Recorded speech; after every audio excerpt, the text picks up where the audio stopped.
Hello students, मैं रवि रंजन आप लोगों का स्वागत करता हूं मैग्नेट ब्रेन्स हिंदी मीडियम में। तो आज हम लास्ट क्लास को कंटिन्यू करेंगे। लास्ट क्लास में हमने क्या पढ़ा था कि भाई किसी द्विघातीय समीकरण को गुणनखंड विधि से कैसे सॉल्व करेंगे। ठीक है, आज हम स्टार्ट करने जा रहे हैं कि भाई पूर्ण वर्ग विधि से कैसे सॉल्व करेंगे। और आज ही के दिन हम क्या करेंगे कि भाई द्विघातीय सूत्र के बारे में भी पढ़ेंगे, द्विघातीय सूत्र से कैसे होगा। ठीक है, दोनों चीज़ों को कंटिन्यू करेंगे आज हम। ठीक है, तो पहले हम देखते हैं पूर्ण वर्ग विधि के बारे में कि पूर्ण वर्ग विधि कैसे होती है सॉल्व। तो उसको समझाने के लिए मुझे एक एग्जांपल लेना पड़ेगा। एक एग्जांपल लेते वो चीज़ें बिल्कुल आसान हो जाएगी। जैसे कि बात करूँ मैं, ये आ रहा है हमारे पास x² माइनस 5x प्लस में 6 बराबर में 0। ये मैंने एक एग्जाम्पल ले लिया। ठीक है, अब इसको अगर मुझे सॉल्व करना है तो मुझे क्या करना पड़ेगा। इसमें देखो करना क्या होता है पूर्ण वर्ग में, x² है माइनस में 5x है, जो भी 5 आपको दिया हुआ है इसका आधा करना है। 5 का आधा क्या होगा, तो भाई 5 का आधा तो 5/2 होता है। तो इस आधे का वर्ग करना है और जोड़ के और घटा भी देना है। बोलेंगे सर ये एक्स्ट्रा क्यों डाल रहे हैं, एक्स्ट्रा से गड़बड़ नहीं हो जाएगी क्या। तो नहीं बेटा, नहीं होगी गड़बड़। यहाँ पे क्या चीज़ है, यहाँ पर मैं देख रहा हूँ कि जितना हमने जोड़ा है उतना ही घटा दिया, तो ये कट के तो 0 ही होना है, कोई प्रॉब्लम वाली बात नहीं। तो हमने जितना जोड़ा उतना घटा दिया, इतना हम कर सकते हैं। ठीक है, अब यहाँ पर क्या है, ये एक होल स्क्वायर बन रहा है। कैसे बन रहा है, तो x का स्क्वायर प्लस में 5/2 का स्क्वायर प्लस में 2ab, यानी हमारा हो रहा है ये। बोल रहे हो सर जी इसको थोड़ा सा एक्सप्लेन कर दो, समझ नहीं आया थोड़ा सा। तो हम इसको एक्सप्लेन करते हैं कैसे, इसको मैं खोल के दिखा देता हूँ। जैसे इसको खोलेंगे तो क्या आएगा, x² प्लस में 5/2 का स्क्वायर, ये कैसे खुलता है, माइनस में 2ab होता है। इस 2 से 2 कैंसिल हो गया। ठीक है, तो यहाँ पर हम देख सकते हैं क्या आ रहा है, x² वो है, ठीक है, 5x वो भी है, माइनस का है, माइनस का भी है, 5/2 वो भी है, यानी हम इस चीज़ को ये लिख सकते हैं। ठीक है, चलो भाई अच्छी बात है, लिख सकते हैं। तो आगे करते हैं कंटिन्यू। तो इसके बाद क्या बचा यहाँ पे, माइनस में 25/4 है और प्लस में 6 है, ये चीज़ें इक्वल टू में 0 आ गया। ठीक है, इसको उठा के दूसरी साइड लेके जाते हैं। दूसरी साइड लेके जाओगे तो क्या होगा, x माइनस में 5/2 का होल स्क्वायर और बराबर में इधर आ जाएगा 25/4 माइनस में 6। भाई जो माइनस का है वो प्लस का हो जाएगा, जो प्लस का है वो माइनस का हो जाएगा। ठीक है, इसको एलसीएम लेके जोड़ा हमने तो 4 आ गया। ये 25 है, माइनस में 6 चौक 24 हो जाएगा। और यहाँ आ रहा है हमारे पास x माइनस में 5/2 का होल स्क्वायर। चलो ठीक है, 25 में से 24 गया, एक बचा, यानी हम अब लिख सकते हैं क्या, x माइनस में 5/2 का होल स्क्वायर बराबर में 1/4 लिख सकते हैं। ठीक है, जैसे स्क्वायर हटाओगे उधर रूट लग जाएगा, भाई रूट लगेगा ही। लेकिन सिर्फ रूट नहीं, याद रखना जैसे स्क्वायर हटाते हैं ये रूट के साथ यहाँ प्लस माइनस भी साथ में आता है। ठीक है, प्लस माइनस दोनों साथ में आएगा। अब मैं तुम्हें बता दूँ, √4 क्या होता है, ये 2 होता है। क्यों, क्योंकि 2 का स्क्वायर 4 होता है, स्क्वायर से रूट कट जाता है, तभी 2 होता है। ठीक है, तो यहाँ पर हम लिख सकते हैं क्या कि भाई यही चीज़ क्या आ गई है, x माइनस 5/2 जो आया है ये आए हैं तुम्हारे प्लस माइनस के साथ 1/2 आया है। यानी हम इसमें देख सकते हैं कि ये एक प्लस भी है और माइनस भी है, दोनों चीज़ आ रही है। तो इसको अलग अलग करके एक बार लिख लेते हैं। तो यहाँ x माइनस में 5/2 है, बराबर में 1/2 लिखेंगे, या फिर x माइनस 5/2 है बराबर में माइनस 1/2 लिखेंगे। ये दो चीज़ें हो सकती हैं। अब इस माइनस वाले को उधर भेजते हैं, क्या हो जाएगा, ये x का मान हो जाएगा 5/2 प्लस में 1/2, जिसको हम सॉल्व करके लिख सकते हैं। एलसीएम सेम आएगा तो 6/2 आएगा, और जो कट के आ रहा है 3, यानी x का मान आ गया 3। चलो जी बहुत अच्छी बात है, x का मान 3 आ गया। ठीक है, यहाँ की बात करें तो यहाँ पे क्या होगा, इसको उधर भेजेंगे तो माइनस का उधर जाके प्लस होगा, 5/2 हो जाएगा, और माइनस में 1/2 है, और ये आ रहा है कितना, 4/2 आ रहा है, जो कि x का मान आ गया। इसको अगर काटते हैं तो 2 आएगा, तो x का मान कितना आ रहा है, बिल्कुल सही 2 आ रहा है। ठीक है, तो यहाँ हम देख सकते हैं x के 2 मान निकल गए, 3 और 2। ठीक है, ये हमारी पूर्ण वर्ग विधि है, जिसमें हम क्या करते हैं, बीच वाले को तोड़ देते हैं। तोड़ते कैसे हैं, तोड़ा क्या हमने, एक उसी का हाफ करके स्क्वायर करके जोड़ना है और घटाना है बस। यानी किसी को अगर गुणनखंड नहीं मिल रहे हैं, जैसे पहले क्या था गुणनखंड विधि था, उसमें गुणनखंड नहीं निकालना आ रहा है, नहीं मिल रहा है, तो आप ऐसा भी कर सकते हो। ठीक है, थोड़ा सा लेंथी पड़ेगा लेकिन ये भी ठीक है, कोई प्रॉब्लम वाली बात नहीं है। ठीक है, चलो आप इसको नोट कर सकते हो, एक एक्स्ट्रा क्वेश्चन है आपके लिए। आते हैं नेक्स्ट क्वेश्चन पे। नेक्स्ट में अब देखो इसी सेम चीज़ को हम लेके चलेंगे।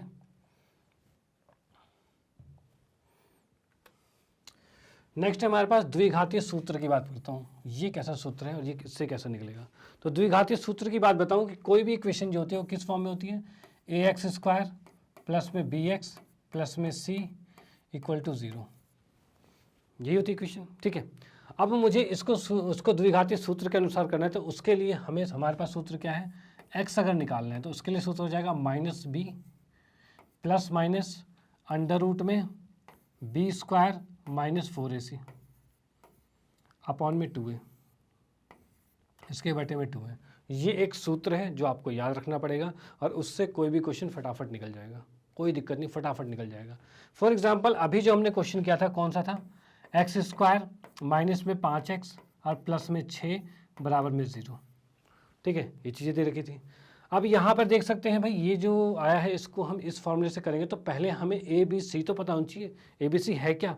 तो इस क्वेश्चन में देखो, जो x² के साथ होता है उसे a कहते हैं, तो इसके अंदर x² के साथ क्या है, बोले कुछ भी नहीं भाई, 0 होगा। नहीं बेटा, 0 नहीं होगा, 0 रखते ही पूरा 0 हो जाएगा, तो वो 0 नहीं हो सकता। तो वो क्या है यहाँ पे, कुछ नहीं का मतलब 1 है वहाँ पे, यानी हम कह सकते हैं a का मान 1 है और x के साथ जो होता है वो b होता है, तो b का मान -5 है और c जो बचा वो है, तो c का मान 6 है। ठीक है, यानी ABC हमारे पास आ गई है। अब इसको हम फॉर्मूले में डाल देंगे, फॉर्मूले में डालते क्या हो जाएगा, -b, -5 था ये, तो -5 को -b करते क्या हो जाएगा, ये +5 हो जाएगा और प्लस माइनस अंडर रूट में b² मतलब -5 का स्क्वायर, तो -5 का स्क्वायर क्या होगा, चलो 5 का स्क्वायर लिख देता हूँ मैं, -4a, a कितना है 1 और c कितना है 6 बटे में है 2a, a कितना 1, ये फॉर्मूले में रख दिया बस हमने। मतलब हमें पहले पता होना चाहिए भाई ABC क्या है, तो इस इक्वेशन से ही मिल जाएगा हमें ABC। x² के साथ जो होता है उसे a कहते हैं, जो x के साथ होता है उसे b कहते हैं और जो बचा वो c होता है, कांस्टेंट जो होता है, अचर संख्या जो होती है। अब इसको हम लिख सकते हैं +5 को सिर्फ 5 लिख सकते हैं, कोई दिक्कत नहीं। 5 प्लस माइनस यहाँ पर क्या आ रहा है हमारे पास, यहाँ पर आ रहा है 5 का स्क्वायर 25 और 6 चौक 24 और बटे में 2 आ रहा है। ठीक है, अब यहाँ पर क्या चीज़ है, 5 प्लस माइनस के साथ इसमें क्या करेंगे, 25 में से 24 गया, 1 बचा और बटे में 2 आ गया। ठीक है, तो यहाँ पर इसको हम क्वेश्चन करते हैं, तो x का मान कितना आ रहा है, तो 5, देखो 2 बार आएगा, एक बार प्लस आएगा एक बार माइनस आएगा, तो मैं लिख सकता हूँ 5 प्लस में 1 बटे में 2 और x का मान 5 माइनस में 1 बटे 2 और यहाँ से वैल्यू कितनी आ गई, 6 बटे 2 जो कि कट के आ जाएगा 3 और यहाँ 5 में से गया 4 बटे 2 जो कट के आ जाएगा, x का मान 2 आ जाएगा। ठीक है, तो ये आपका क्वेश्चन सॉल्व हो गया। पिछली बार भी यही आंसर आया था, इस बार भी यही आया है। तो देखो सूत्र अलग अलग है, ठीक है, बस आपको देखना है आपको आप किस चीज़ में कंफर्टेबल हो। ठीक है, तो आप इसको नोट कर सकते हो इस वाले तरीके से भी। अब आते हैं हम इसमें, इसके उदाहरण स्टार्ट करते हैं, उदाहरण करना शुरू करते हैं।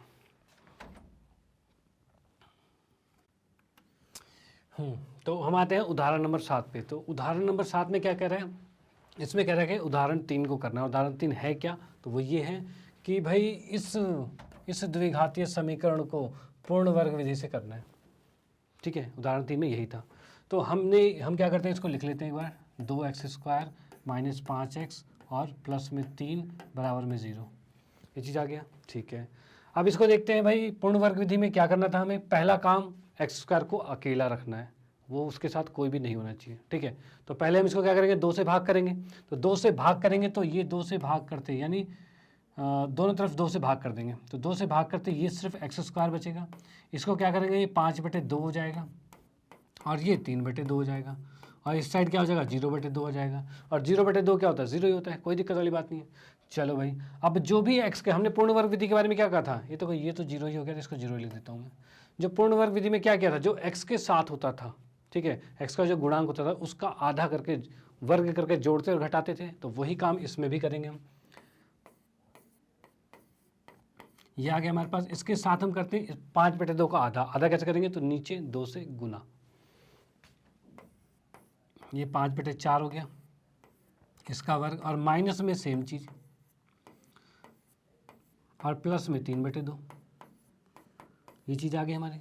ठीक है, चलो भाई बहुत अच्छा। अब इसमें क्या कर सकते हैं हम, x², ये हमारा फिर से बन रहा है whole square A square plus B square minus 2ab, मतलब हम इसको लिख सकते हैं x माइनस में 5/4 का होल स्क्वायर लिख सकते हैं जी, बिल्कुल लिख सकते हैं। इस माइनस वाले को उठा के उधर लेके जाएंगे तो ये 25/16 है, उस साइड चला जाएगा तो उस साइड जाके क्या आता है हमारे पास 25/16 आएगा, माइनस का उधर जाके प्लस हो जाएगा और ये प्लस का ये माइनस हो जाएगा। चलो जी, बहुत अच्छी बात है। अब नेक्स्ट में इसका एलसीएम लेके सॉल्व करते हैं, जो कि मैं यहाँ कर देता हूँ। हमारे पास है x माइनस 5/4 का होल स्क्वायर बराबर में है 25/16। इसका एलसीएम, इन दोनों का एलसीएम लेंगे कितना आएगा, इन दोनों का एलसीएम आएगा 16। चलो भाई 16 ले लिया। अब 2 से 16 को भाग करेंगे 8 और 8 या 24, तो बिल्कुल सही, यहाँ पर 24 आ गया। अब यहाँ लिख सकते हैं x माइनस 5/4 बराबर में कितना है 1/16।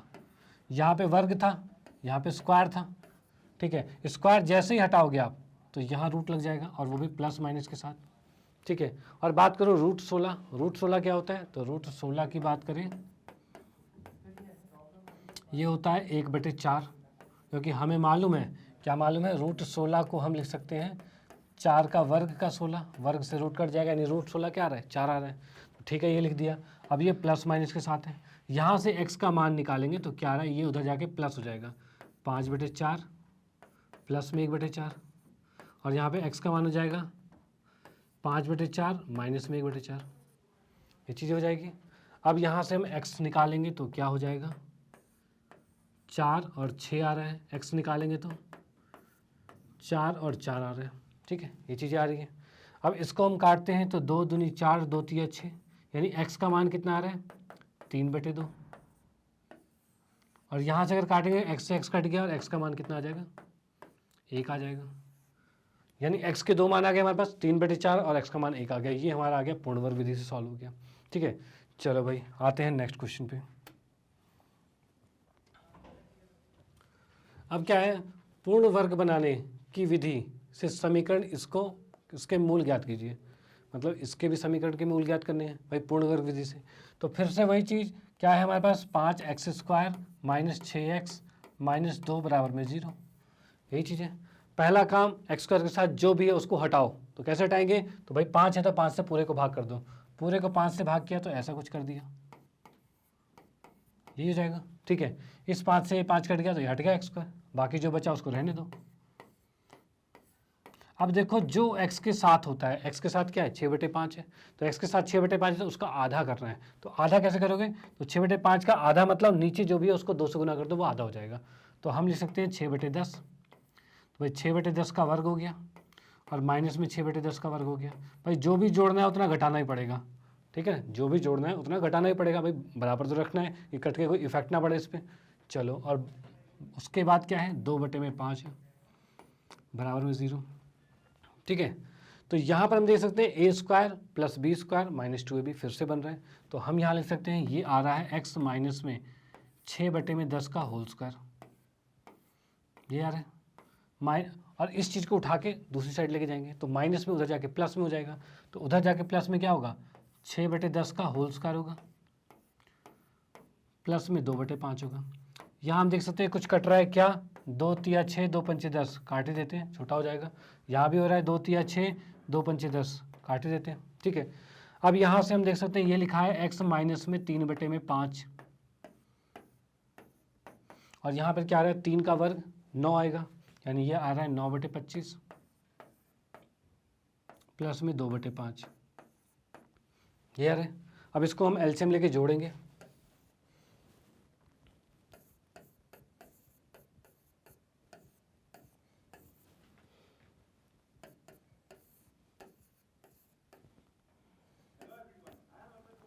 ये चीज़ हो गया हमारे पास, ठीक है।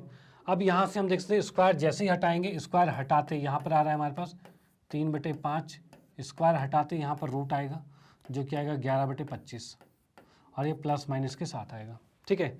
अब यहाँ पर हम जैसे ही रूट को देखो, रूट 25 क्या होता है, यानी 5 होता है, तो हम इसको 5 लिख सकते हैं, यानी ये हमारा आ रहा है 3/5 बराबर में √11/5 आ रहा है प्लस और माइनस के साथ, ठीक है। यहाँ से हम x का मान निकालेंगे, x का मान कितना आ रहा है, तो ये उधर जाएगा तो 3/5, अगर मैं प्लस वाला लेता हूँ तो प्लस वाला लेता हूँ तो प्लस में रहेगा,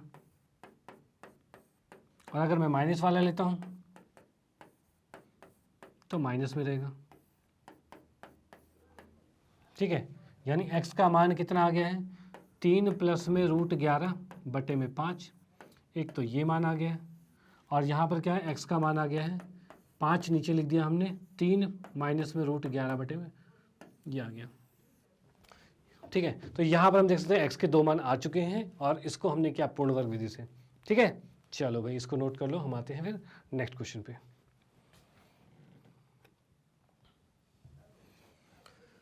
नेक्स्ट हमारा है पूर्ण वर्ग विधि से, फिर से इसको करना है। तो यहाँ पर हम देख सकते हैं क्या है, ये लिखा है 4x² प्लस में 3x प्लस में 5 बराबर में 0, ये चीज़ है। अब यहाँ से अगर मैं इसमें से 4, देखो 4 ही हटाना है, 4 को हटाना पड़ेगा। तो 4 को जैसे ही हटाओगे, कैसे हटाओगे, 4 से डिवाइड करके, 4 से हम भाग कर देते हैं, अपने आप हट जाएगा। ठीक है, तो 4 से भाग करते ही कितना बचा, ये तो 4 से 4 कट गया, बचा x², और ये बचा 3/4x, और ये है 5/4 बराबर 0। ठीक है, अब ये 3/4 है, हमें पता है x के साथ जो भी होता है उसका हाफ करा जाता है, तो फिर से हाफ करते हैं। तो हाफ करेंगे तो क्या हो जाएगा, 3/4x तो है ही, और साथ में अब हो जाएगा 3/8, इसका आधा ही करना पड़ेगा। और आधा करके क्या करते हैं, उसका वर्ग, और उसी का वर्ग माइनस कर देंगे, प्लस में 5/4, इसी आ गया। अब यहाँ पर हम देख सकते हैं a² + b² + 2ab है, मतलब ये वाला प्लस वाला होल स्क्वायर आएगा, यानी x प्लस में 3/8 का होल स्क्वायर होगा। और इस चीज़ को उठा के हम दूसरी साइड लेके जाते हैं, दूसरी साइड लेके जाएंगे तो क्या आएगा, ये आ जाएगा 3 का स्क्वायर 9/64 माइनस में 5/4, यही होगा।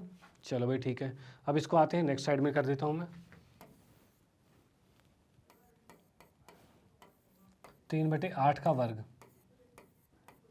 इसके बराबर में लिखेंगे तो यहाँ पर एलसीएम आएगा, एलसीएम आएगा तो कितना आएगा, 64 ही आएगा। ठीक है, और ये आ रहा है 9, और यहाँ की बात करें तो 4 से 64 भाग होगा तो आएगा 16, 16 को 5 से गुना कर देंगे,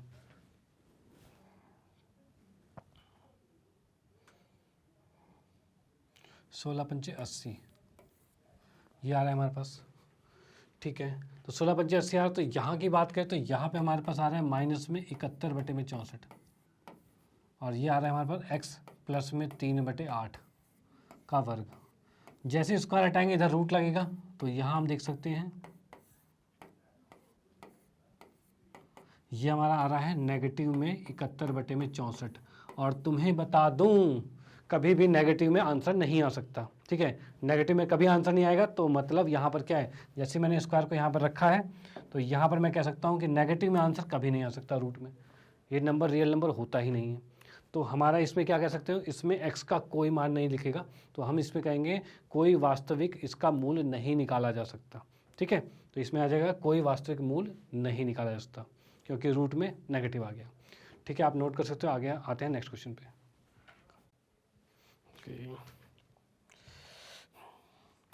तो नेक्स्ट क्वेश्चन में देखते हैं, नेक्स्ट क्या उदाहरण 10 में लिखा हुआ है कि प्रश्नावली जो 4.1 का क्वेश्चन था, दूसरे का पहला जो कि हमने यहाँ लिखा हुआ है। तो यहाँ पे क्या कह रखा है, एक आयत, और इसको करना है द्विघातीय सूत्र के द्वारा करना है, याद रखना द्विघातीय सूत्र के द्वारा। अब हम ये यूज़ कर रहे हैं द्विघातीय सूत्र के द्वारा, जो भी हमने पढ़ा था। तो ठीक है, अब इसमें क्या देखा है, एक आयत है, आयत भूखंड है, का क्षेत्रफल दे रखा है तुम्हें 528 मीटर स्क्वायर, क्षेत्र की लंबाई मीटर में है, चौड़ाई के दुगने से एक अधिक है। मतलब मैं यहाँ पर एक बना दूँ एक आयत जैसा। ठीक है, तो जो चौड़ाई है, इसने क्या रखा है, क्षेत्र की लंबाई चौड़ाई के दुगने से एक अधिक है। मान लो मैंने चौड़ाई को x मान लिया, तो चौड़ाई क्या है, लंबाई के, ठीक है, लंबाई जो है चौड़ाई के दुगने से, चौड़ाई के दुगने से, और क्या है, एक अधिक है। ये चीज़ क्या रखा है, ठीक है ना, क्या क्या रखा है, लंबाई जो है वो चौड़ाई के दुगने से एक अधिक है, ये क्या रखा है, तो हमने ये लिख दिया। ठीक है भाई, अब इसने कहा है इसका क्षेत्रफल है 528। ठीक है, हमें भूखंड की लंबाई और चौड़ाई ज्ञात करनी है। ठीक है, तो पिछली बार जो हमने इस क्वेश्चन में किया था उसमें एक इक्वेशन समीकरण बना के छोड़ दिया था। ठीक है, लेकिन अभी हमें उसका सॉल्यूशन भी निकालते हैं। कैसे निकालेंगे देख लेते हैं। तो यहाँ पर हमें मालूम है इसका क्षेत्रफल कैसे निकालते हैं, तो लंबाई गुने में चौड़ाई होता है क्षेत्रफल। तो लंबाई गुने में चौड़ाई मतलब x गुने में 2x प्लस में 1, ये होगा 528 के बराबर, यही होगा। तो इसको जब हम अंदर गुना करते हैं तो क्या आएगा, ये आएगा 2x² प्लस में x, और इसको उठा के इधर ले आते हैं -528, ये आ गया। ठीक है, अब हम देख सकते हैं कि यहाँ पर हमें चाहिए कौन सा, द्विघातीय सूत्र के द्वारा। उसके लिए हमें ज़रूरत है a b c का मान। तो a क्या होता है, a होता है जो x² के साथ होता है, तो x² के साथ क्या है, तो भाई 2 है, तो a का मान 2 हो गया। b क्या है, जो x के साथ होता है, तो क्या है यहाँ पे, x के साथ कुछ नहीं मतलब 1 है। और c कितना है, तो ये है -528, 528 है। ठीक है, ये c आ गया। अब हम लिखते हैं भाई फॉर्मूला, उसका जो सूत्र है, तो क्या होता है, x = में -b प्लस माइनस √ में b² - 4ac और बटे में 2a आ जाएगा। ठीक है, तो बटे में 2a आ जाएगा। अब जो जो वैल्यूज़ है उसको वहाँ पर रख देते हैं, आ जाएगा आंसर। ठीक है भाई, x का मान मैंने निकाला तो -b मतलब 1 है, तो 1 को हम लिख सकते हैं -1। चलो भाई, -1 प्लस माइनस √ में b², b 1 था तो 1 का स्क्वायर माइनस में, यही चलेगा। फिर क्या है, 4ac, 4 रहेगा, और a कितना है 2, और c कितना है हमारे पास, c दे रखा है 528 माइनस का, और बटे में है 2a, a कितना है हमारे पास 2, ये हमने वैल्यूज रख दी इसके अंदर। ठीक है, चलो भाई x का मान निकालते हैं तो -1 प्लस माइनस में √ में 1, और माइनस माइनस प्लस हो जाएगा। ठीक है, अब इसको गुना कर देते हैं, 4 दूनी 8, 8 को इससे गुना करेंगे तो कितना आएगा, 8 × 2 = 64, 8 दूनी 16, 16 और 6 कितने होंगे, 16 और 6 22 का 2 हासिल 2, और 6 8 5 40, 42 आ रहा है, बटे में 4 आ गया। ठीक है, अब इसको अगर लिखना चाहें तो क्या आ रहा है, -1 प्लस माइनस √ में, ये क्या आ रहा है 42 25 आ रहा है, बटे में 4 आ गया। ठीक है, ये चीज़ आ गया। अब हमें निकालना है इसका रूट निकालो, आंसर आ जाएगा। अब इसके रूट की बात करें तो रूट कैसे निकलेगा, तो मैं रूट निकाल के बता देता हूँ, मैं इधर का इरेज कर देता हूँ, जिससे कि आपको मैं इस बार रूट निकाल के दिखा देता हूँ किस तरह से नॉर्मली निकलता है।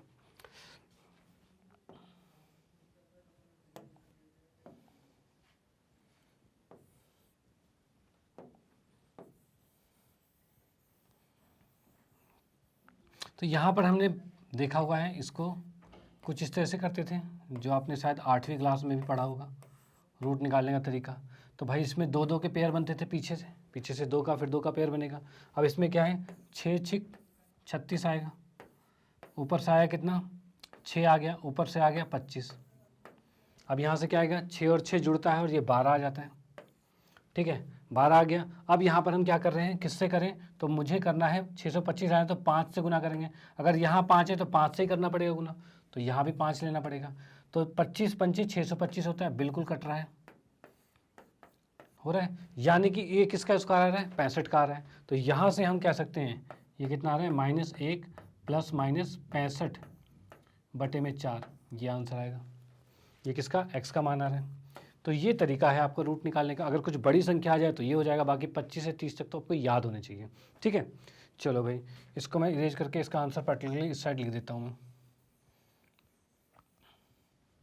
x का मान कितना आ रहा है, यहाँ पे x का मान आ रहा है हमारे पास -1 प्लस में 65 बटे में 4 आएगा, या फिर x का मान आएगा -1 माइनस में 65 बटे 4 आएगा। तो यहाँ से x को हम कर सकते हैं, ये कितना है 64 बटे में 4 आ रहा है, जिसको काटेंगे तो ये 16 आ जाएगा, यानी x का मान 16 आ गया। ठीक है, यहाँ की बात करें तो x कितना आ रहा है, तो माइनस में 66 बटे में 4 आ रहा है, और माइनस में कभी वैल्यू होती नहीं, मतलब कभी भी किसी भी चीज़ की भुजा जो होगी माइनस में नहीं हो सकती। ठीक है, तो ये चीज़ें हमारी हो जाएगी, तो ये नेगेटिव में हम नहीं ले सकते। ठीक है ना, तो x कभी माइनस नहीं हो सकता, तो हम इसमें x का मान 16 लेंगे। ठीक है, x का मान 16, यानी x किसको माना था हमने, x माना था हमने चौड़ाई को। तो इसमें निकालना क्या है, भूखंड की लंबाई और चौड़ाई दोनों निकालनी है। x क्या है, ये हमारी आई है चौड़ाई। ठीक है, ये चौड़ाई आ गई है। ठीक है, और लंबाई की बात करें तो लंबाई क्या था, इसके दुगने से 1 अधिक था, ये था ना, दोगुने से 1 अधिक है। तो अगर लंबाई की बात करूं तो ये क्या है, इसके दुगना, मतलब दुगने से 1 अधिक था, यानी आ जाएगा 2 गुने में 16 प्लस 1, मतलब कि 32 और 1 31, 33। यानी लंबाई 33 मीटर आ गई है और चौड़ाई 16 मीटर आ गई है। ठीक है, लंबाई 33 मीटर, ठीक है, और चौड़ाई 16 मीटर। ये आ गया आपका आंसर। ठीक है, तो आप इसको नोट कर सकते हैं। आते हैं नेक्स्ट क्वेश्चन पे। चलो ठीक है, तो नेक्स्ट क्वेश्चन पे आते हैं। तो नेक्स्ट क्वेश्चन क्या कह रहे हैं, दो ऐसे क्रमागत विषम धनात्मक पूर्णांक। अब विषम धनात्मक कैसे होंगे, तो विषम धनात्मक पूर्णांक की बात कर रहे हैं तो ये हमारे पास हो सकता है, अगर एक x है तो अगला क्या होगा, ये x प्लस 2 होगा, ये होगा भाई। अगर एक विषम है तो दूसरा विषम क्या होगा, जैसे कि मैं मान ला हूँ एक है और अगला 3 आएगा। अब भाई क्रमागत तो यही होगा, एक के बाद 3 आएगा, तो कितना जुड़ा, 2 जुड़ा। तो अगर पहली संख्या x है तो दूसरी संख्या क्या होगी, x प्लस 2 होगी। ठीक है, चलो भाई, दो क्रमागत विषम धनात्मक पूर्णांक ज्ञात कीजिए जिनके वर्गों का योग 290 है, जिनके वर्गों का योग 290 है। ठीक है भाई, अब इसको क्या करते हैं, इसका वर्ग हम कर लेते हैं। तो वर्ग करेंगे तो क्या होगा, एक्स का स्क्वायर प्लस में ये आएगा A square plus B square plus में 2ab बराबर में 290 आ रहा है। चलो भाई ठीक है ना। अब इसको हम देखते हैं तो ये कितना आ रहा है, ये 2x स्क्वायर आ रहा है और प्लस में 4x है और प्लस में 4, 290 को उठा के इधर ले आते हैं। इधर लाओगे तो कितना हो जाएगा, 290 इधर आके 286 हो जाएगा। ये चीज़ आ रही है। अब इसके बाद देखते हैं, जैसे कि इसके अंदर से मैं 2 कॉमन ले लेता हूँ, क्योंकि भाई 2 कॉमन आ रहा है, कॉमन आके इसको छोटा कर देते हैं। तो 2 कॉमन आते ही क्या हो जाएगा, ये x का वर्ग प्लस में 2x और ये आ जाएगा हमारे पास 143 बराबर में 0। ये चला गया उधर। तो यहाँ से हम देख पा रहे हैं हमारी जो समीकरण बन जा रही है वो ये बन जा रही है। ठीक है, तो यहाँ की बात करें तो एक्स स्क्वायर के साथ क्या चीज़ है, कुछ नहीं। तो एक्स स्क्वायर के साथ कुछ नहीं, तो उसको 1 लिख लेंगे। एक्स के साथ क्या है, 2 दिख रहा है हमें, तो एक्स बी का मान क्या लिख देंगे, 2 लिख देंगे। और सी कितना आ गया, 143।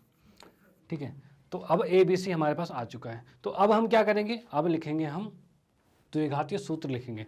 ठीक है ना, अब सूत्र लिख लेते हैं। तो इसके अंदर क्या है, पूर्ण वर्ग सूत्र। सूत्र क्या था हमारा, सूत्र हमारे पास है x इक्वल टू में minus b plus minus under root में बी स्क्वायर माइनस 4ac बटे में 2a। बेटा एक चीज़ याद रखना, कोई दिक्कत नहीं, समझ लो ये ब्रह्मास्त्र है। क्यों, सारे इसी फॉर्मूले से निकल जाएंगे, चाहे वो उसका वास्तविक रूट निकले चाहे नहीं निकले, चाहे कुछ भी रूट में आए, चाहे माइनस में आए, चाहे प्लस में आए, ये फॉर्मूला लगाया भाई सब खत्म। ठीक है, कोई टेंशन वाली बात नहीं। गुणनखंड हो चाहे जो भी विधि करनी हो, अगर उससे किसी में भी थोड़ा भी अटकते हैं, ये फॉर्मूला लगाओ, इसमें कन्फर्म आंसर निकलेगा। क्यों, बस वैल्यू पुट करनी है और जोड़ना घटाना है, कुछ लॉजिक वाली चीज़ नहीं है इसमें। ठीक है, तो इसमें बस डालो और करो इसको। तो यहाँ पर हम देखते हैं भाई ए का मान कितना लिखा, ए बी सी, A1 है, B2 है और C 143 है, तो इसको हम रख देते हैं। बी का मान कितना हमारे पास है, बी का मान है 2। तो देखो बी का मान 2 है तो हमने -2 रख दिया। और हम अब आगे आता है plus minus b square. B square कितना है, 2 का स्क्वायर माइनस में 4ac। ए कितना है, 1 और सी कितना है, 143। ठीक है, और बटे में कितना है 2a। ए कितना है हमारे पास, 1। चलो भाई ठीक है, अब इसको हम सॉल्व करते हैं। इसको सॉल्व करेंगे तो कितना आ रहा है, -2 तो है ही, प्लस माइनस है ही। इसको हम लिख सकते हैं भाई 2 का स्क्वायर 4 और माइनस माइनस प्लस होगा और 143 को 4 से गुना करेंगे। तो 4 से गुना करते कितना आएगा, 4 तिया 12 का 2 हासिल 1, 4 चक 16 और 1 17 और 4 एकम 4 और 1 5 हो जाएगा। अब इसमें लिख सकते हैं कितना आ रहा है, और बटे में कितना है 2a, मतलब 2 आ गया। ठीक है, अब इसको लिख सकते हैं -2 प्लस माइनस अंडर रूट में 576। अब बताओ बेटा 576 किसका स्क्वायर होता है, तो 576 किसका होता है, तो ये होता है हमारा 24 का स्क्वायर। तो यहाँ से हम लिख सकते हैं x का मान कितना आ रहा है, -2 प्लस माइनस ये होता है 24 का, तो सिर्फ 24 आएगा सीधे बटे में 2, यानी हमारे पास x की ये मान आ गया है। अब इसका हम परफेक्ट आंसर निकालते हैं। तो मैं साइड वाले को थोड़ा इरेज कर देता हूँ जिससे कि आपको दिखेगा।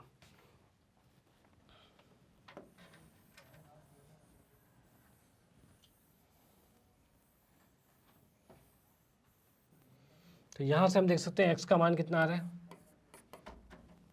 -2 और +24 बटे में 2, या फिर x का मान आ रहा है -2 -24/2। इसको हम यहाँ पे लिख सकते हैं -2 + 24 यानी 22/2 आ जाएगा। और यहाँ पर क्या आ जाएगा -26/2 आ जाएगा। ठीक है, 2 से कटा ये 11 आ जाएगा, 2 से कटा ये 13 आ जाएगा। यानी हम यहाँ पे कह सकते हैं x का मान कितना आ गया 11 आ गया और x का मान कितना आ गया -13 आ गया। ठीक है, तो x की 2 वैल्यूज़ आ गई यहाँ पे।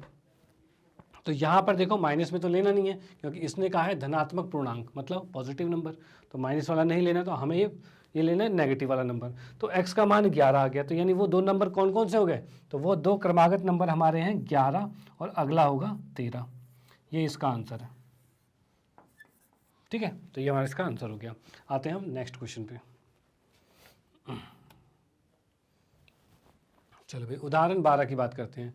उदाहरण 12 में क्या दे रखा है, एक ऐसे आयत पार्क को बनाना है जिसकी चौड़ाई उसकी लंबाई से 3 कम है। अब देखो चौड़ाई की बात करें, जैसे कि यहाँ बना रखा है, इसकी चौड़ाई जो है ये क्या कर रखा है, ऐसा आयत बनाना है जिसकी चौड़ाई उसकी लंबाई से 3 कम है। तो चौड़ाई ये है, इसकी लंबाई ये है। ठीक है, तो लंबाई से 3 कम है क्योंकि ये तो x + 3 है, तो ये उससे 3 कम कितना होगा x ही होगा। ठीक है, तो ये चलो ठीक है। उसके बाद इसने क्या कह रखा है, इसके क्षेत्रफल पहले से निर्मित समद्विबाहु त्रिभुज पार्क जिसका आधार पार्क की चौड़ाई के बराबर है। मतलब एक समद्विबाहु त्रिभुज है ये जिसका आधार जो है इसके चौड़ाई के बराबर है। चलो ठीक है, उस पर उसी पे रखा हुआ है क्योंकि ये x है, तो ये आ गया x। तो यहाँ हमने देख लिया त्रिभुज का आधार क्या हो रहा है, वो x पर ही आ रहा है। चलो ठीक है, उसके बाद कह रहा है इसका क्षेत्रफल, मतलब ये जो भी है इसका क्षेत्रफल जो है निर्मित समद्विबाहु, मतलब नीचे जो हमारा आयत है इसका क्षेत्रफल है, वो उसके साथ रिलेशन क्या दे रखा है, इसका क्षेत्रफल निर्मित समद्विबाहु त्रिभुज पार्क जिसका आधार आयताकार पार्क के चौड़ाई के बराबर है, वो तो है। और इसकी ऊंचाई कितनी 12 है, 12 वो दिख रही है हमें। ठीक है, चलो से 4 वर्ग मीटर अधिक है, यानी कह रहा है कि इसका जो क्षेत्रफल है वो इससे 4 ज़्यादा है। अब मैं कहूँ आयत का क्षेत्रफल क्या होगा, तो आयत का क्षेत्रफल होता है लंबाई गुने चौड़ाई, यानी हम कह सकते हैं भाई x, नॉर्मली मैं कह देता हूँ आयत का क्षेत्रफल कितना आ रहा है, तो ये होगी लंबाई गुने चौड़ाई, मतलब x गुने में x + 3 होगा। ठीक है, जिसको गुना करके हम लिख सकते हैं x² प्लस में 3x लिख सकते हैं, कोई दिक्कत नहीं। ठीक है, अब इसके बाद क्या रखा है कि भाई जो त्रिभुज है, त्रिभुज का क्षेत्रफल क्या होगा, त्रिभुज का क्षेत्रफल होता है half into base into height, मतलब हाफ गुने में आधार गुने में ऊंचाई होती है, तो हाफ मैंने लिखा। चलो ठीक है, आधार कितना है इसका, इसका आधार x है तो x लिख दिया हमने, और ऊंचाई कितनी है इसकी, तो ऊंचाई है 12 तो 12 लिख दिया हमने।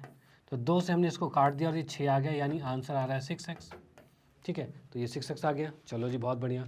लेकिन इसने क्या रखा है क्वेश्चन में क्या कह रखा है कि इसका क्षेत्रफल, इसका क्या है आयत का क्षेत्रफल जो है वो समद्विबाहु त्रिभुज के क्षेत्रफल के कितना है से 4 वर्ग मीटर अधिक है। यानी हम कह सकते हैं भाई इसका क्षेत्रफल जो था, इसको मैंने मान लिया, मान लो a मान लिया। ठीक है, और इसको मान लिया हमने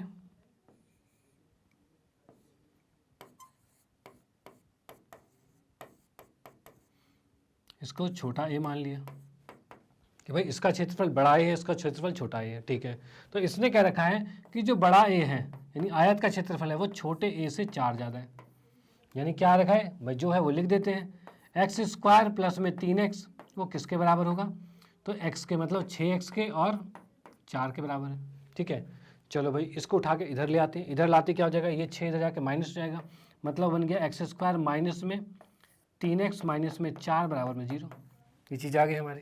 ठीक है, ये चीज़ आ गई हमारे पास। अब हम इसको करेंगे द्विघातीय समीकरण के सूत्र से कर देंगे। अब सूत्र से करेंगे तो कैसे होगा, चलो भाई सूत्र में हम सीधे फॉर्मूला लगाएंगे, x की वैल्यू, x का मान क्या आ रहेगा, x का मान होता है देखो a b c, a कितना है हमारे पास, तो यहाँ पे a है हमारे पास 1। चलो मैं पहले a b c लिख देता हूँ। a कितना है हमारे पास, a है 1,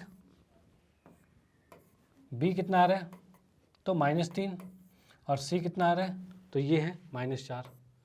चलो भाई ठीक है, अब x का मान निकालेंगे, तो x का मान क्या निकल रहा है, तो x का मान निकलेगा -b मतलब प्लस का 3 हो जाएगा, प्लस माइनस अंडर रूट में b² मतलब -3 का स्क्वायर,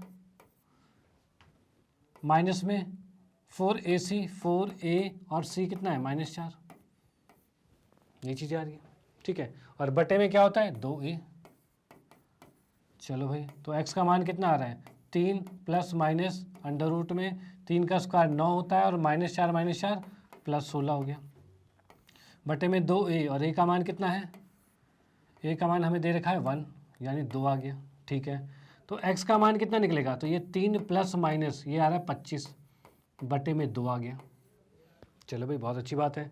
अब इसको हम लिख सकते हैं क्या, x का मान आ गया हमारे पास 3, अब देखो 25 क्या होता है √25 तो 5 होता है, तो इसको हम लिख सकते हैं 3 प्लस 5 बटे में 2 या फिर 3 माइनस 5 बटे में 2, ये चीज़ हो जाएगी। तो यहाँ से हम लिख सकते हैं 8 बटे में 2 या फिर -2 बटे में 2, इसको काट दिया हमने 4 आ गया, इसको काट दिया हमने 1 आ गया, यानी x का मान आ गया हमारे पास 4 और x का मान आ गया -1, ठीक है। ये दो वैल्यूज़ हो गई, ओके। तो आप ये नोट कर सकते हो। आते हैं फिर नेक्स्ट क्वेश्चन पे।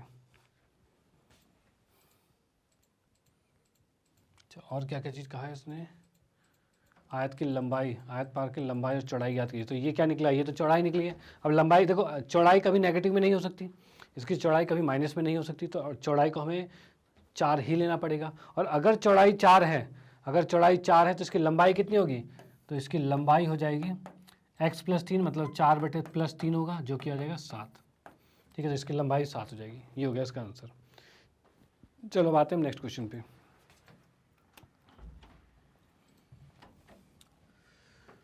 नेक्स्ट 13वां क्वेश्चन है, इसमें देखा निम्नलिखित द्विघातीय समीकरणों के मूल यदि उनका अस्तित्व हो तो द्विघातीय सूत्र का उपयोग करके ज्ञात कीजिए।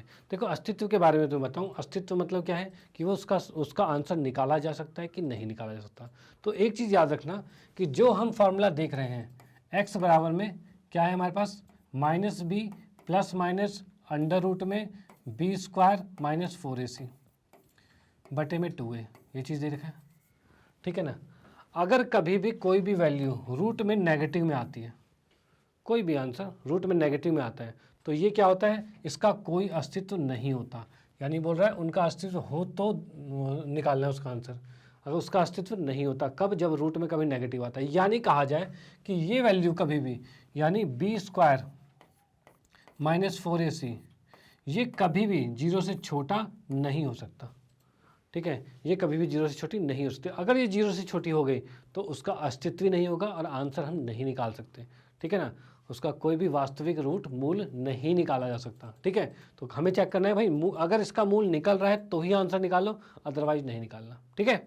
चलो तो पहले हम चेक कर लेते हैं भाई उसका आंसर निकल रहा है कि नहीं निकल रहा। अगर निकल रहा है तो निकालेंगे, अदरवाइज नहीं निकालेंगे, ठीक है। चलो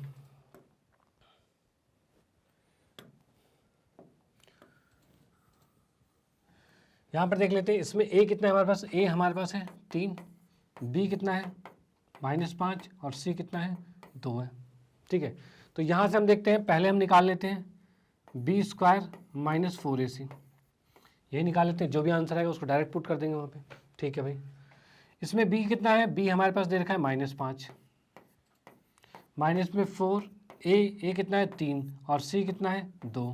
तो यहाँ पे हम देख सकते हैं 5 का स्क्वायर 25 होता है और ये कितना है 4 या 12 दूनी 24 आ रहा है, यानी आंसर तो 1 आ रहा है। यानी हम कह सकते हैं ये हमारा d है, ठीक है। तो d का मान कितना आ गया हमारे पास, d का मान 1 आ गया, ठीक है। d का मान 1 आ गया और ये क्या 0 से छोटा है, नहीं भाई 0 से छोटा नहीं है, तो हम इसका आंसर निकाल सकते हैं।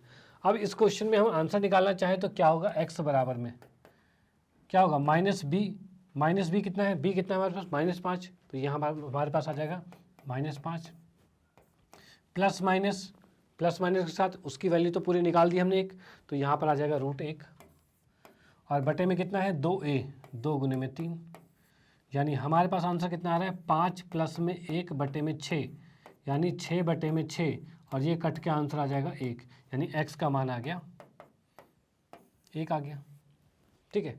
x का मान 1 आ गया, कब, जब प्लस वाला लिया। अगर मैं माइनस वाला लेता तो कितना होता, तो -5 माइनस में -5 माइनस में √1 आता और बटे में 2 गुने में 3, ठीक है, 2 गुने में 3 आ जाता।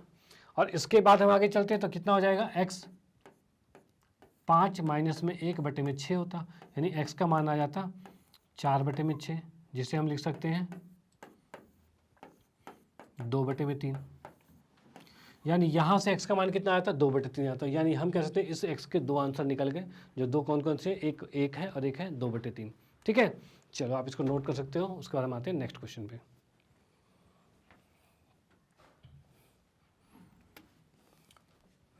ठीक है, नेक्स्ट क्वेश्चन में देखते हैं यहाँ के अकॉर्डिंग a कितना आ रहा है हमारे पास, 1 है, b कितना आ रहा है 4 है, और c कितना आ रहा है 5 है। जा गया, तो पहले हम निकालते हैं d क्या था हमारे पास, b² - 4ac। पहले यही चेक कर लेते हैं कि भाई 0 से छोटा तो नहीं है। तो यहाँ पे हम चेक करेंगे तो क्या आ रहा है, तो ये 4 का स्क्वायर आ गया, -4, a कितना है 1 और c कितना है 5। तो 4 का स्क्वायर कितना होता है 16, और ये 5 चौक 20, और ये आ रहा है कितना -4, और ये आ गया 0 से छोटा। 0 से छोटा आ गया, तो हम कह सकते हैं इसका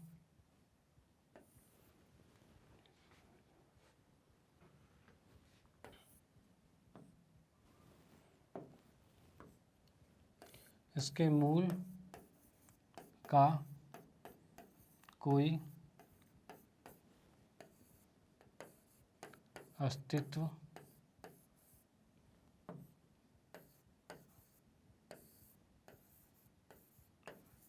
नहीं है। ठीक है, इसके मूल का कोई अस्तित्व नहीं है। क्यों भाई नहीं है, क्योंकि ये 0 से छोटा आ गया। ठीक है, तो आगे निकालने की जरूरत ही नहीं है इसको। चलो भाई आते हैं नेक्स्ट क्वेश्चन पे।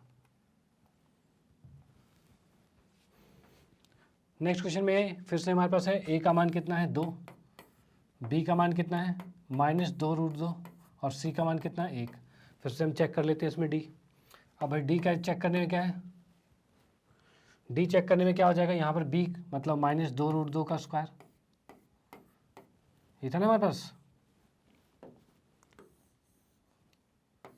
b² - 4ac, यही फॉर्मूला हमारे पास।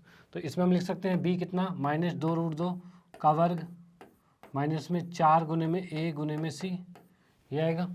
इसका वर्ग करते हैं तो कितना होगा, तो 2 का वर्ग तो 4 होता है, और √2 का वर्ग कितना होता है, तो √2 को स्क्वायर करेंगे तो स्क्वायर से रूट कट जाता है और 2 ही आता है, मतलब 2 आ गया। और यहाँ पर कितना है 4 दूनी, c कितना है हमारे पास, c हमारे पास 1 है, तो ये आ गया 4 दूनी 8, यानी 8 में से 8 गया 0 आ गया। ठीक है, तो हमारे पास इसमें d0 आ गया है। तो d0 का मतलब क्या हो गया, अब d0 आ गया तो इसको हम 0 को हम पुट कर सकते हैं। तो 0 को पुट करते हैं, हमारे पास आंसर क्या आएगा, हमारे पास आंसर आ जाएगा x = में -b, मतलब ये देख सकते हो माइनस है, तो -b मतलब 2√2 आएगा, और माइनस में 4ac रूट में था, जो d था, d का मान कितना है 0, यानी हम इसको लिख सकते हैं 0, और बटे में कितना आ गया 2 आ गया, और a कितना है 2, और यहाँ पर ये कितना आ जाएगा 2√2 बटे में 4, और 2 से 1 कट जाएगा, 2 आ गया। ठीक है, तो x का मान कितना आ गया, √2 बटे में 2 आ गया। अब देखो इसमें क्या है, ये आता था प्लस और माइनस के साथ। अब प्लस और माइनस में क्या होगा कि अगर 2√2 में 0 प्लस करो चाहे माइनस करो, आंसर तो वही आना है।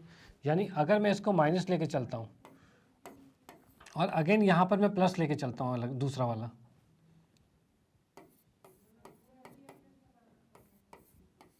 ठीक है, तो यहाँ भी वही चीज़ आएगा।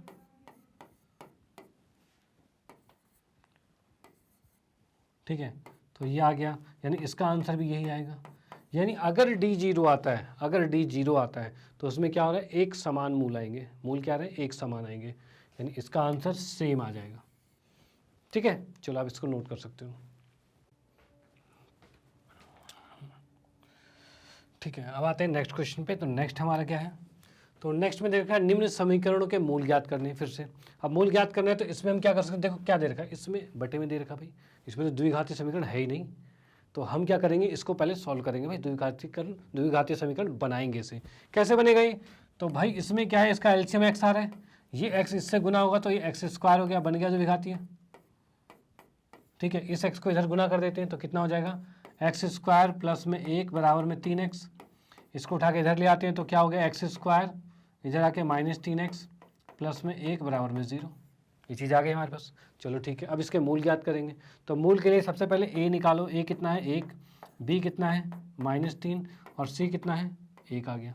ठीक है, अब इसके मूल का वही फार्मूले में हम रख देते हैं। फार्मूले में क्या था, x बराबर में -b मतलब माइनस में -3 प्लस माइनस अंडर रूट में बी स्क्वायर मतलब -3 का स्क्वायर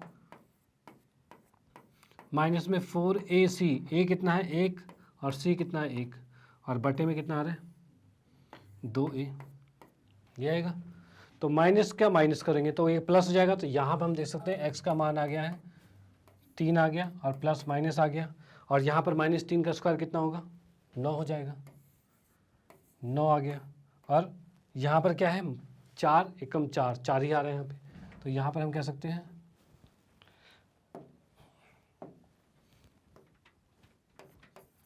4 आ जाएगा और बटे में कितना आ रहा है 2 आ रहा है। ठीक है, तो x का मान कितना आ गया 3 प्लस माइनस 9 में से 4 गया √5 बचेगा और बटे में 2, ये आ गया। यानी यहाँ पर हमारा आंसर आ चुका है। क्या आंसर आ चुका है, x का मान आ रहा है 3 प्लस में √5 बटे में 2 या फिर x बराबर में 3 माइनस में √5 बटे में 2। ठीक है, तो ये वैल्यूज़ हमारी आ गई, ये 2 आंसर आ चुके हमारे। ठीक है, ये 2 हमारे आंसर आ चुके हैं। आते हैं हम नेक्स्ट क्वेश्चन पे। नेक्स्ट क्वेश्चन फिर से बटे में आ गया, तो इसको फिर से एलसीएम ले लेते हैं। ये x और x माइनस 2 हो गया। ठीक है, तो अब यहाँ पर हम कह सकते हैं x माइनस 2 को 1 से गुना कर देंगे तो कितना हो जाएगा ये x माइनस 2 और यहाँ पर ये x इस 1 के साथ आएगा तो हमारा ये x आ गया और बराबर में है 3। चलो भाई, बहुत अच्छी बात है। इस x में से x कट गया, इस नीचे वाले को उठा के इधर भेज देंगे तो ये -2 बराबर में 3 और ये x को अंदर गुना करेंगे। चलो पहले ऐसे लिख देता हूँ, अगली बार कर देंगे। ठीक है, अब इसको अंदर गुना कर देते हैं। अंदर गुना करते ही क्या आ जाएगा, ये आ रहा है हमारे पास 3x स्क्वायर माइनस में 6x और इस 2 को भी उठा के इधर ले आते हैं, ये आ गया। चलो जी, बहुत अच्छी बात है। यहाँ पर a b c क्या आ रहा है हमारा, तो देख सकते हैं a 3 है, b कितना है -6 है और c कितना है 2 है। चलो जी, बहुत बढ़िया, a b c आ गया। अब यहाँ पर हम देख सकते हैं x का मान निकलेगा। x का मान क्या निकल रहा है, तो x का मान निकालने के लिए हम वही फॉर्मूले में क्या है -b मतलब -6 प्लस माइनस अंडर रूट में b स्क्वायर, b कितना है -6 का स्क्वायर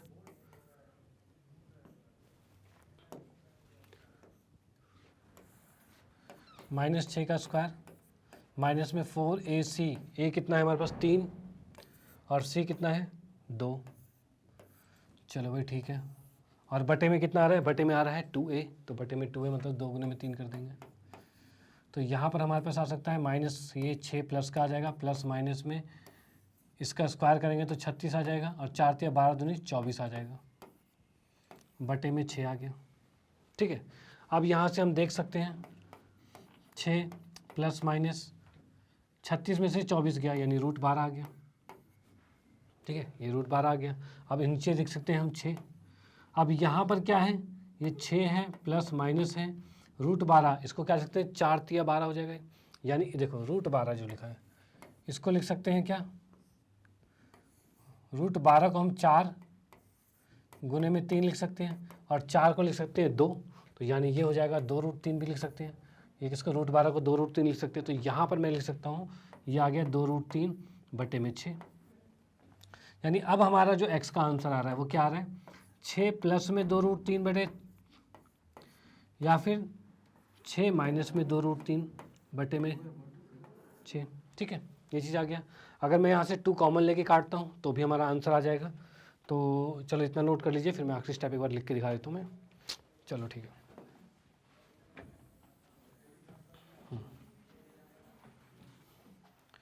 यहाँ पर देख सकते हैं क्या x का मान कितना आ रहा है 2, अगर इसमें हम कॉमन ले लेते हैं तो कितना आ जाएगा 3 प्लस में √3 बटे में 6, यह आ गया। 2 से हमने इसको काट दिया और 3 बच गया, यानी x का मान आ गया कितना 3 प्लस में √3 बटे में 3 आ गया। ये चीज़ आ गया। सेम उस वाली साइड को करेंगे तब भी वही चीज़ आएगा, तो उसमें से भी हम देख सकते हैं 2 कॉमन आ जाता है, तो 3 माइनस में √3 बटे में 6 आ रहा है, 2 से कट गया 3 पे, यानी इसका आंसर आ रहा है 3 माइनस √3 बटे में 3, यानी ये x की 2 मान आ चुके हैं। ठीक है, तो फिर ये यहाँ पर क्वेश्चन हमारा ख़त्म हो जाता है। आते हैं नेक्स्ट पे।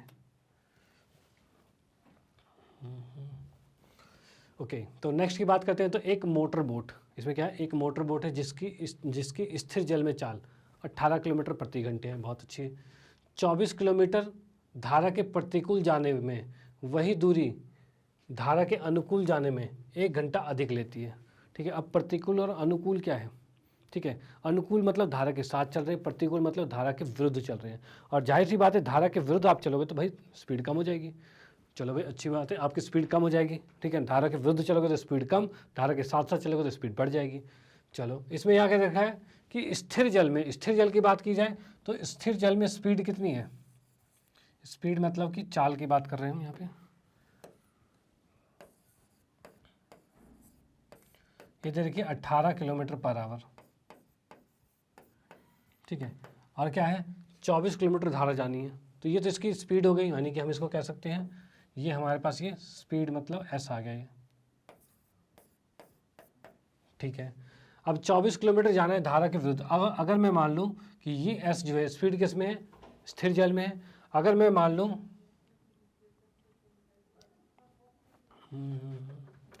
वही दूरी धारा के अनुकूल जाने में, ठीक है, धारा की चाल को मैंने मान लिया x, भाई धारा की चाल कुछ x है।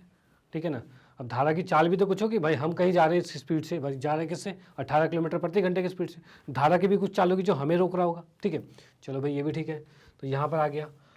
अब हमें कह रखा है कि चलो हम देख लेते हैं स्पीड बराबर क्या होता है? दूरी बटे में समय होता है, ये चीज़ होती है।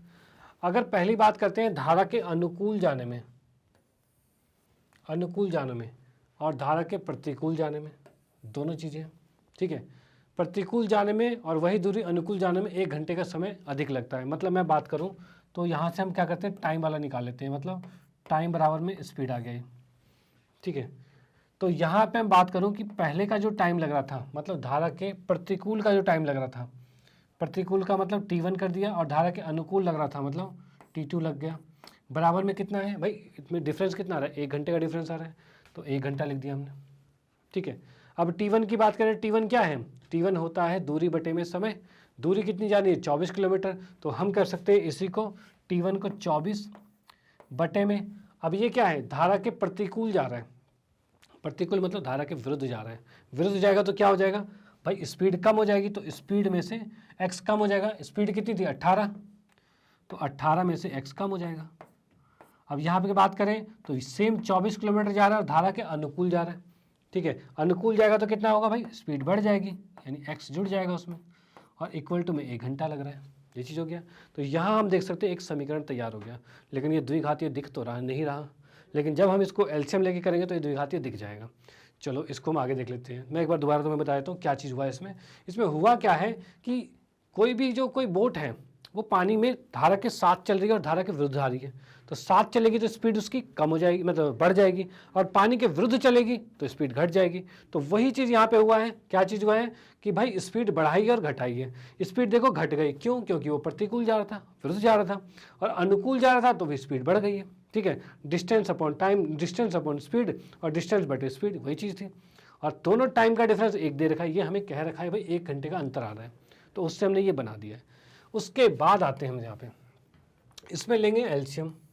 एलसीएम लोगे इसका तो क्या हो जाएगा? इसका एलसीएम, तो इसको भाई ऐसे एलसीएम आ नहीं सकता, दोनों का आपस में गुना कर देते हैं। तो गुना करेंगे तो आ जाएगा हमारे पास 18 माइनस एक्स, 18 प्लस में एक्स, ये चीज़ आ गया।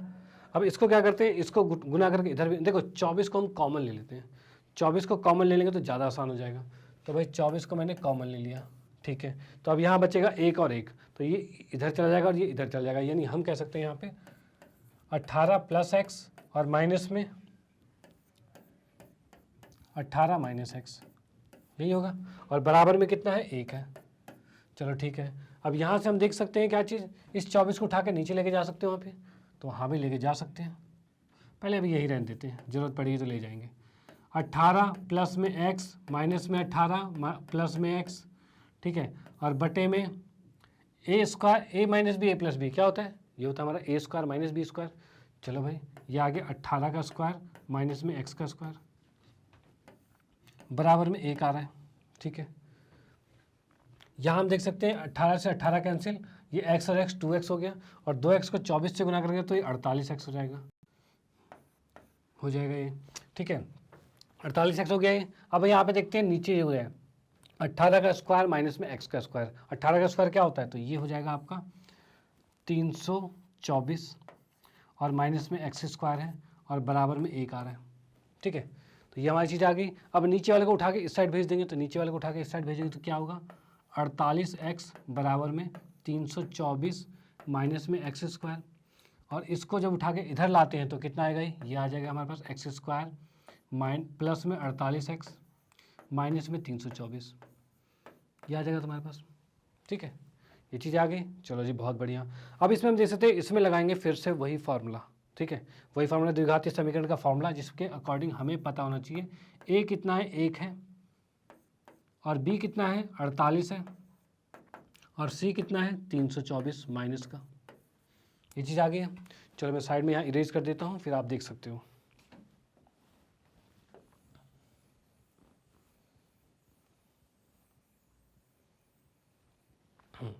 चलो ठीक है, तो यहाँ पर हम देख लेते हैं सूत्र हमारा क्या था, x इक्वल टू में माइनस बी मतलब माइनस 48 आएगा, प्लस माइनस अंडर रूट में कितना आएगा, 48 का माइनस 48 का स्क्वायर, माइनस में 4ac, ए कितना है 1 और सी कितना है 324। ठीक है भाई, और बटे में कितना है 2a और a आ रहा है 1। ठीक है, चलो भाई ठीक है, तो यहाँ पर नीचे 2 एकम 2 आ गया, तो ठीक है, माइनस 48 का माइनस 48 आ गया, प्लस माइनस अंडर रूट में 48 का स्क्वायर कितना होगा, तो ये हमारा हो जाएगा 2304। इसको जब गुना करेंगे तो कितना आएगा, ये माइनस माइनस प्लस हो गया, तो ये प्लस हो गया, 4 चक 16 का 6 हासिल 1, 4 दूनी 8 और 1 9 हो गया, और 4 तिया 12, ये चीज़ आ गई। चलो भाई 1296 आ गया और ये आ गया। तो आगे हम कर सकते हैं इसमें माइनस 448 प्लस माइनस में इसको लिख सकते हैं, ये आ रहा है 3600, बहुत बढ़िया 3600 आ रहा है, और बटे में 2, और इसको हम क्या लिख सकते हैं, 3600 तो आ रहे हैं, 3600 किसका स्क्वायर होता है, तो ये 60 का हो जाएगा। हाँ भाई 60 का स्क्वायर हो जाएगा, यानी हम कह सकते हैं माइनस 48 प्लस माइनस 60 बटे में 2 आ रहा है। ठीक है, तो यहाँ से x के 2 मान आ जाएंगे, क्या आ जाएगा, देखो माइनस 48 प्लस 60 करोगे, माइनस 48 प्लस 60 करोगे तो ये आ रहा है तुम्हारा 12/2 यानी 6 आंसर आ रहा है, 6 आ रहा है। अगर मैं करता हूँ x का मान, अगर करते हो माइनस 48 माइनस 60/2 करोगे, ठीक है, तो माइनस 6 4 10 108 हो रहा है, 108/2 करोगे तो माइनस 54 आ रहेगा। तो यहाँ पर हमारे 2 आंसर आ गए हैं x के, एक x का मान आया 6 और x का मान आया है माइनस 54। तो यानी हम क्या कर सकते हैं, देखो माइनस में तो नहीं होगा, माइनस में स्पीड तो नहीं होगी, तो हम कह सकते हैं x का मान 6 होगा, यानी कि जो धारा के प्रतिकूल मतलब कि जो धारा की स्पीड होगी, वो होगी 6 किलोमीटर प्रति घंटे की, और हमें निकालना क्या है, धारा की स्पीड निकालनी, धारा की चाल निकालनी, और वो आ गया हमारे पास 6 किलोमीटर प्रति घंटा। ठीक है, तो आप इसको नोट कर सकते हो। हम आते हैं नेक्स्ट क्वेश्चन पे।